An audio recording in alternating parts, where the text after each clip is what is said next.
Depois desse vídeo, você nunca mais vai ter dificuldade para operar frações. Isso porque eu vou te ensinar os fundamentos e não regrinhas que mais servem para confundir nossa cabeça. Oi, eu sou o Bruno, sou professor de matemática e hoje você vai entender fração do jeito certo, sem usar borboleta e sem decoreba. Então vamos começar de uma maneira bem simples. Fração é uma parte de alguma coisa. Então, por exemplo, se eu tiver uma barra de chocolate e dividir ela em 3 partes iguais, então cada parte vale 1/3, ou 1/3. Ou se eu tiver uma pizza com 8 fatias, então cada fatia vale 1/8 dessa pizza. E aí como que a gente faz para somar ou subtrair essas frações? Então primeiro pensa o seguinte, se você tiver 2 fatias e o seu amigo tiver 3 fatias de pizza, então no total vocês vão ter 5 fatias. Só que muito cuidado, porque você só pode fazer essas somas caso os pedaços tenham tamanhos iguais. Como as pizzas eram divididas em 8 fatias, então não tem problema a gente somar direto. Agora, se você tiver metade da barra de chocolate e o seu amigo tiver 1/3 de uma outra barra de chocolate, a gente não pode simplesmente juntar esses dois pedaços porque eles têm tamanhos diferentes. Primeiro, a gente precisa deixar os pedaços com o mesmo tamanho. Isso porque a gente só pode somar coisas que são iguais. Então, na prática, se os denominadores forem iguais, você vai simplesmente repetir o denominador e fazer a operação que está em cima, somando ou subtraindo. Agora, se os pedaços têm tamanhos diferentes, isso significa que os denominadores também são diferentes. Mas a gente pode transformar esses denominadores em números iguais. E presta bastante atenção porque isso aqui é a parte mais importante dessa aula. Como a gente dividiu o chocolate ao meio e o outro em 3 partes, então as frações são 1/2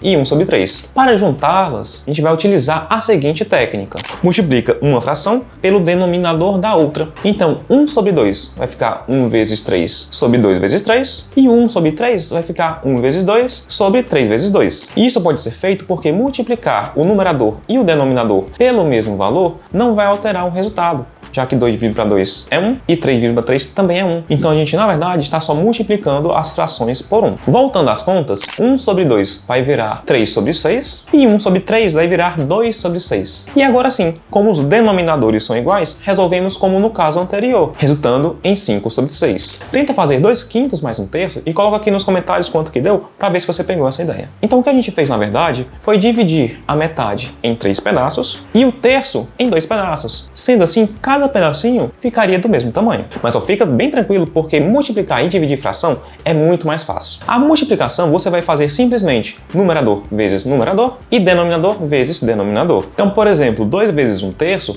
fica 2 vezes 1, que dá 2. E no denominador, quando o número não está aparecendo, é porque o denominador vale 1. Então vamos ter 1 vezes 3, que é 3.